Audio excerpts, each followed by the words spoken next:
Mga Gawa, ika-21 kabanata. At nang mangyaring kami mga kahiwalay na sa kanila at mga gilayag, ay tuloy-tuloy na pinunta namin ang Kuos, at nang kinabukasay ang Rodas, at buhat dooy ang Patara, at nang aming masumpungan ng isang daong na dumaraang patungo sa Phoenicia, ay nagsilulan kami at nagsipaglayag. At nang matanaw namin ang Chipre, na maiiwan namin sa dakong kaliwa, ay nagsilayag kaming hanggang sa Syria, at nagsidaong sa Tiro, sapagkat ilulunsad doon ng daong ang kanyang lulan. At nang masumpungan ang mga alagad, ay nangatira kami doong 7 araw. At sinabi ng mga ito kay Pablo, na sa pamamagitan ng Espiritu na huwag siyang tutungtong sa Jerusalem. At nang mangyari na maganap namin ang mga araw na yaon, ay nagsialis kami at nangagpatuloy sa aming paglalakbay. At silang lahat, pati ng mga asawa at mga anak, ay humatid sa amin sa aming paglalakad hanggang sa labas ng bayan. At sa paninikluhod namin sa baybayin, kami nagsipanalangin at nangagpaalaman sa isa't isa.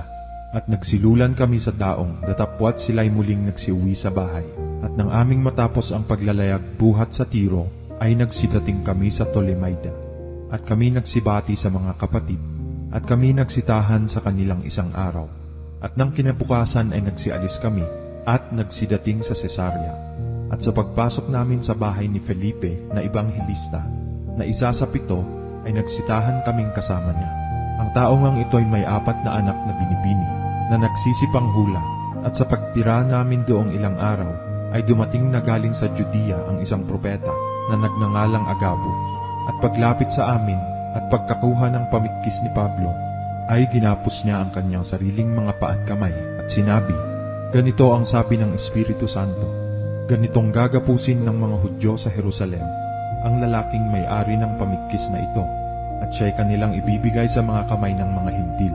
At nang marinig namin ang mga bagay na ito, kami at gayon din ang nangaroroon doon, ay nagsipamanhik sa kanya na huwag nang umahon sa Jerusalem.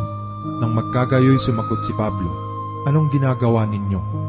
Na nagsisitangis at dinudurog ang aking puso, sapagkat ako'y nahahanda na hindi lamang gapusin, kundi mamatay rin naman sa Jerusalem dahil sa pangalan ng Panginoong Hesus." At nang hindi siya pahikayat ay nagsitigil kami, na nagsisipagsabi, mangyari ang kalooban ng Panginoon. At pagkatapos ng mga araw na ito ay binuhat namin ang aming daladalahan, at nagsiahon kami sa Jerusalem. At nagsisama naman sa aming mula sa Cesarea ang ilan sa mga alagad, at kanilang isinama ang isang Minason, na taga Chipre, isa sa mga kauna-unahang alagad, na sa kanya kami magsisipanuluyan. At nang magsidating kami sa Jerusalem, ay tinanggap kami ng mga kapatid na may kagalakan. At nang sumunod na araw, ay pumaroon si Pablo na kasama kami kay Santiago. At ang lahat ng mga matanda ay nangaroroon. At nang sila'y mga bati na niya, ay isa-isang isinaysay niya sa kanila ang mga bagay na ginawa ng Diyos sa mga Hintil sa pamamagitan ng kanyang ministeryo. At sila, nang kanilang marinig yaon, ay niluwalhati ang Diyos. At sa kanya'y sinabi nila, "Nakikita mo na, kapatid, kung ilang libo-libo ang mga Hudyo na nagsisisampalataya, at silang lahat ay pawang masisikap sa kautusan. At nabalitaan nila tungkol sa iyo, na itinuturo mo sa lahat ng mga Hudyo na nangasa mga Hintil na magsihiwalay kay Moises, na sinasabi mo sa kanila na huwag tuliin ang kanilang mga anak ni mangagsilakad ng ayon sa mga kaugalian. Ano nga baga ito? Tunay na kanilang mababalita ang dumating ka. Gawin mo nga itong sinasabi namin sa iyo. Mayroon kaming 4 katao na may panata sa kanilang sarili. Isama mo sila, maglinis kang kasama nila, at pagbayaran mo ang kanilang magugugol, upang sila'y mangagpaahit ng kanilang mga ulo, at maalaman ng lahat na walang katotohanan ang mga bagay na kanilang nabalitaan tungkol sa iyo, kundi ikaw rin naman ay lumalakad ng maayos na tumutupad ng kautusan. Ngunit tungkol sa mga Hintil na nagsisisampalataya, ay sinulatan namin na pinagpayuhang sila'y magsiilag sa mga inihain sa mga Diyos-Diyosan, at sa dugo, at sa binigti, at sa pakikiapid. Nang magkagayoy isinama ni Pablo ang mga tao, at nang sumunod na araw, nang makapaglinis na siyang kasama nila, ay pumasok sa templo, na isinaysay ang katuparan ng mga araw ng paglilinis, hanggang sa ihain ang haing patungkol sa bawat isa sa kanila.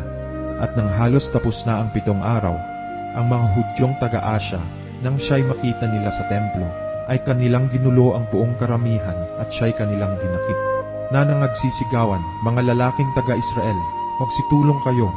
Ito ang tao na nagtuturo sa mga tao sa lahat ng dako laban sa bayan, at sa kautusan, at sa dakong ito. At bukod pa sa rito'y nagdala rin siya ng mga Griego sa templo, at dinungisan itong dakong banal, sapagkat nakita muna nila na kasama niya sa bayan si Trofimo, taga-Efeso, na sinapantahan nilang ipinasok ni Pablo sa templo. At ang buong bayan ay napakilos, at ang mga tao'y sama-samang nagsipanakbuhan, at kanilang sinungkapan si Pablo, at siya'y kinaladkad na inilabas sa templo, at pagdakay inilapat ang mga pinto.